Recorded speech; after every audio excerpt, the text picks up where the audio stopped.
Hi everyone, my name is Vanessa and this is my honor thesis, Comprehending STEM Education for English Language Learners from a Linguistic Perspective.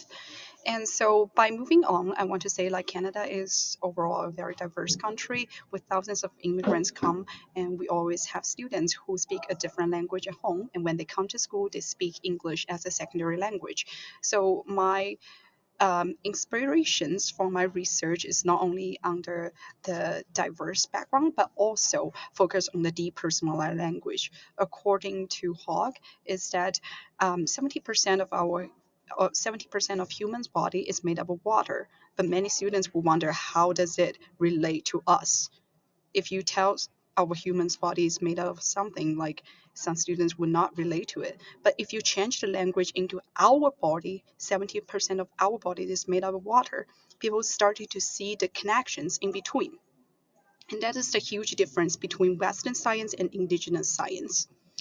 And the introduction of my research is that it is a literature review. It focuses on like teaching strategy, which is the CLR, Cultural and Linguistics Responsiveness strategy to help English language learners to improve their understanding levels. And simplify my research question is that how we can help it. And I believe that theory is always to apply CLR strategy to make English language learner to more relevant to the culture components. And before I started my research, I always have bias that I believe that science and mathematics could not be actually reflects on culture or even linguistic components. But throughout my approach, I found out that there is.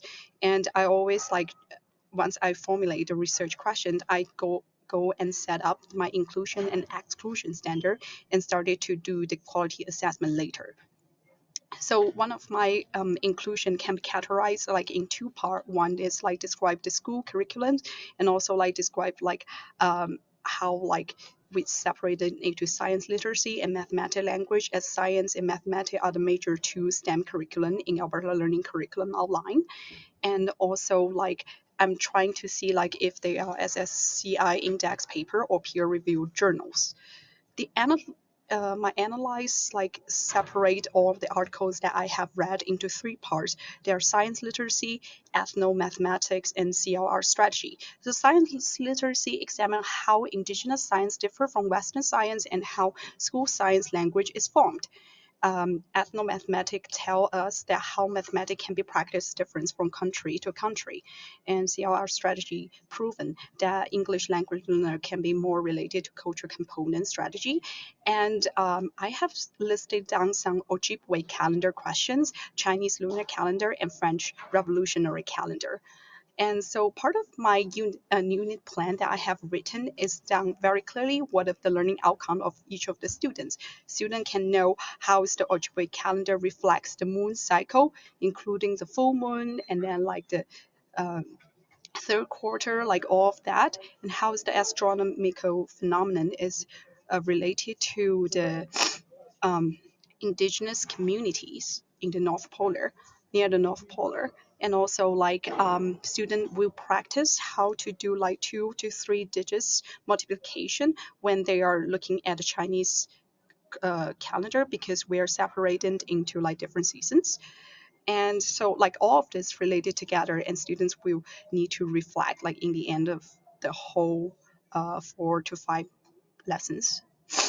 So one of some of the ideas and example I listed down here, like from the Ojibwe calendar, is that they have show up like the whole moon cycle, like the first quarter, the full moon, the third quarter, the new moon, like their calendar is full of this kind of context, and it was like very interesting.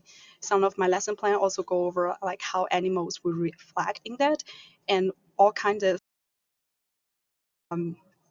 so simplify my reflection is always like revolve around like the CLR strategy. I like the Ojibwe calendar because I like drawing circles.